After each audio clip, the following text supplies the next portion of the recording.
Hello, Vision Nation. So far on this show, we've covered some big name investors like George Soros or Warren Buffett and guys like that. In this episode, I'm going to do something a little different. This episode is about MJ DeMarco, and he's got a very interesting story. MJ is a wealthy guy, but his net worth is probably between $10 to $40 million. I'm just guesstimating here, but that seems about right. I still consider him to be a top investor because he made that money starting from scratch, and on top of that, I just love his philosophy on making money to achieve financial independence. Financial independence, or financial freedom, basically means being able to do whatever you want with your time and not having to worry about money, because when you're financially independent, your income is made in a passive way. It's the type of lifestyle where if you want to go on safari for a month, you can go. Or if you want to rent out a villa in the Caribbean and fly out a few of your friends to come visit you, you could do that. I'm talking about that sort of financial independence. So MJ was able to become financially independent in his 30s, which is quite impressive. The cool thing is that his story shows the important steps for people to follow if they're interested in achieving something similar. Alright, in this episode we'll cover the story of how MJ built and sold a company to become financially independent, and we'll also explore his mental models and his philosophy on how to create financial freedom. One last thing. Special shout out to Book Thinkers Podcast for the audio clips in this episode. They did a great interview with MJ. Also, MJ DeMarco is an author, and he has 2 great books out. They're called The Millionaire Fastlane and Unscripted. Both books dive into some of the concepts that I'm going to talk to you about on this episode. And I'm going to link to all of this great stuff in the show notes.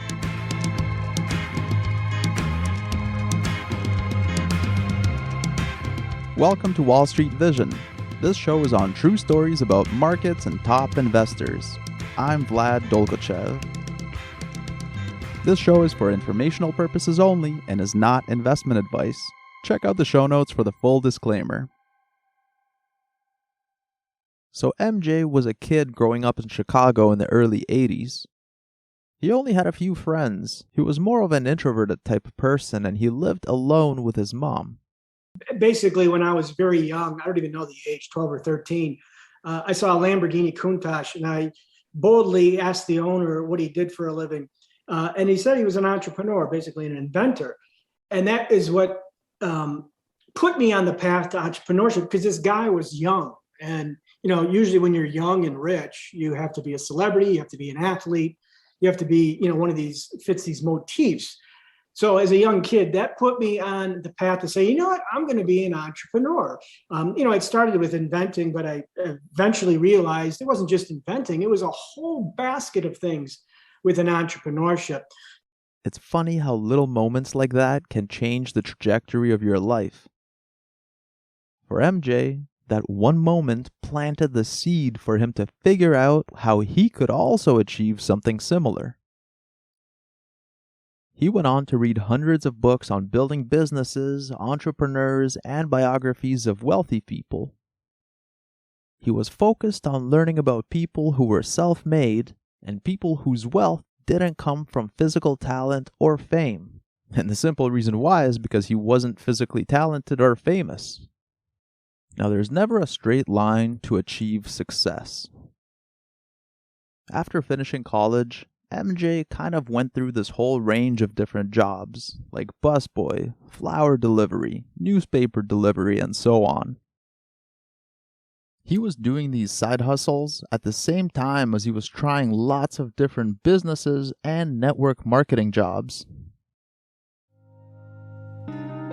In his mid-20s, he hit this sort of rock bottom, where he realized that none of the stuff that he was trying had actually worked.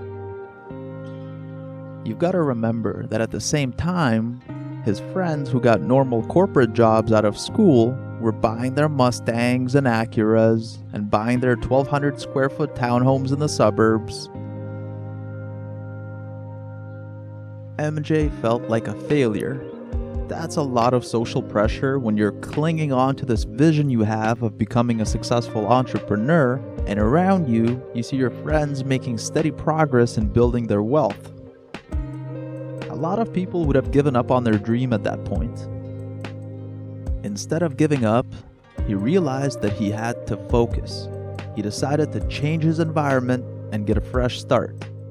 So he moved to Phoenix into this tiny bachelor apartment. He had something like 6 months of living expenses saved up, and his goal was to make a living with some sort of business before that money ran out. He started off making websites for clients. Remember, this is the early days of the .com era, so companies were just starting to get their online presence. And by the way, he got the knowledge on how to build websites from books he read. All the information was free. He didn't go to school to learn any of this stuff. As a side project, he also built his own website that listed limo services all over the US, and he essentially sold leads to those limo companies. My identity as an entrepreneur finally matched with that of actually being an entrepreneur. I started a small ground transportation company on the internet. The basic way the website worked is, let's say someone was taking a flight to New York and they needed a limo to pick them up at the airport. That person would look up MJ's site and enter their contact information. At that point, MJ would reach out to a New York limo company and offer to sell them this lead. I would focus on value skew. I would find a need in the marketplace where it is lacking. And so I can skew some value attributes. Value attributes are anything that you're doing better than the competition. I think a lot of entrepreneurs, especially new entrepreneurs, is they want to reinvent the wheel. They want to, invent the next Amazon or the next Facebook. And in essence, entrepreneurship is simply about skewing value, skewing variables that are perceived better by the buying audience, which compels people to buy from you. The value that MJ was providing was to connect people who needed transportation to limo companies. Now, this was a brand new revenue model. In the late 90s, you didn't really have companies paying websites for leads. That wasn't common at that time. His monthly income from that source was shaky at first, but it kept on growing month after month. Top investors are good at using leverage. Leverage allows you to get more output for each unit of input that you put in. MJ's story is going to show us the power of businesses that scale well. These are businesses with leverage built in. There are different types of leverage. Some companies use leverage just by borrowing tons of money. But there's also leverage in using digital products. When you have a digital product, you can sell it to 10 people or 1,000 people, and it's not going to take any more effort on your part. With a traditional brick and mortar business, like a coffee shop for example, you have a capacity limit each day. Let's say your coffee shop can have a maximum of 600 customers per day. If you want to serve more people, you're going to need to open a second location, which is going to be a huge undertaking. Imagine handling the payroll, HR, and food and beverage deliveries to 2 locations. It would be a big headache. With digital products, they scale a lot more easily. That's why digital businesses generally have better returns on capital for investors. And this is what MJ refers to as the law of affection. Basically, the law of affection is if you want to make millions, you have to impact millions. It's simple as that. Hey, all these people talk about they want to be a millionaire and billionaire. Okay, affect billions of people. That's how you do it. Jeff Bezos, billionaire. Okay, he has impacted billions of people. Zuckerberg, you take any billionaire in a position of power, and you will ultimately find that they have impacted people to the tune of millions or billions. That's the law of affection. The more people you affect, the more money you're going to make. And when I say affect, I mean delivering them value, giving them something they want, providing them convenience, doing something that they love. Or it could be something that they don't even know they want, like, in case of Steve Jobs inventing an iPhone that nobody knew they needed to buy. So impact millions to make millions. Short and sweet. All right, now that we have that out of the way, let's get back to the story. So MJ was scaling his business, and he had a number of challenges that came up as well. He had to deal with website issues, customer service issues, and all that fun stuff. He was working long hours. I'm talking about 60-hour weeks being typical, and yes, working weekends as well. While his friends were out there having fun, MJ was working on his website in his tiny apartment, just grinding it out.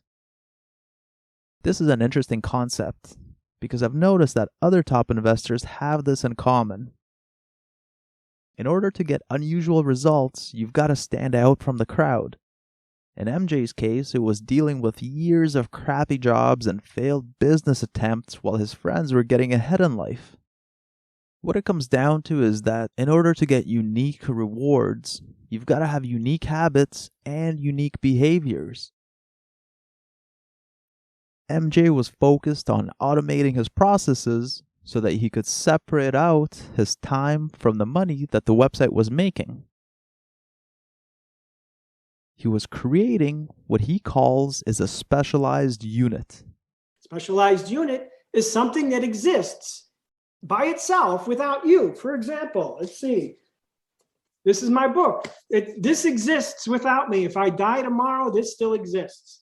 That's a specialized unit. It exists while I'm off doing something else. So the effort you have put in continues to work for you. A specialized unit is anything that exists outside of your immediate time input. So a book, a song, a website, a video, or a business, all of those are examples of specialized units.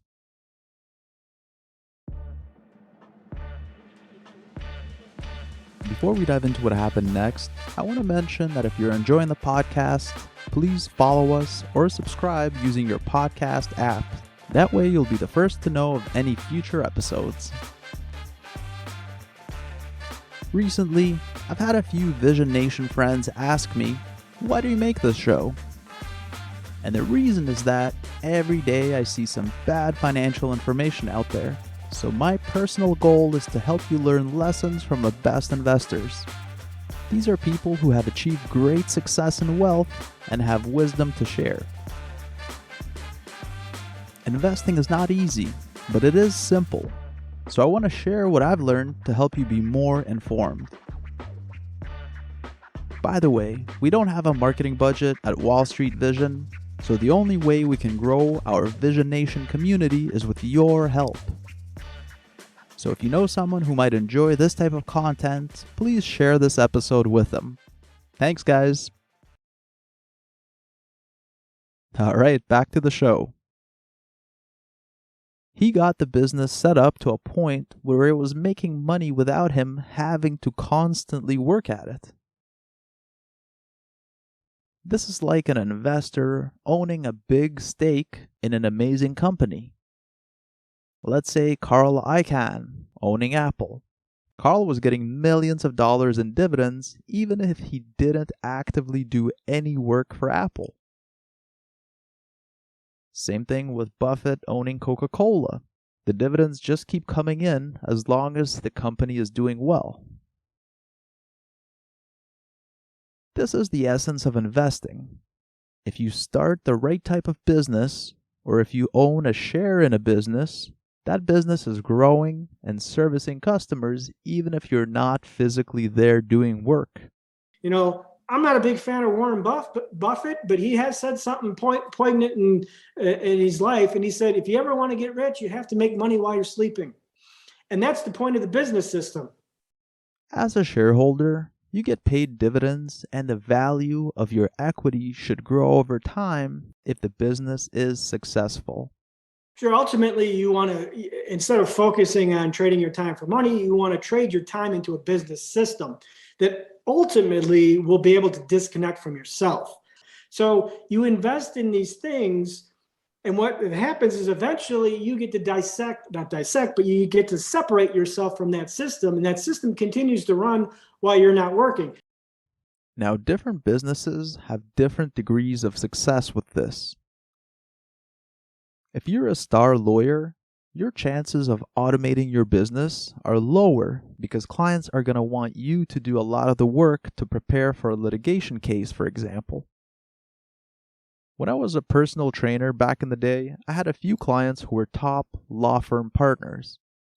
And when they were working on a litigation case, they'd work until 2 o'clock in the morning pretty regularly.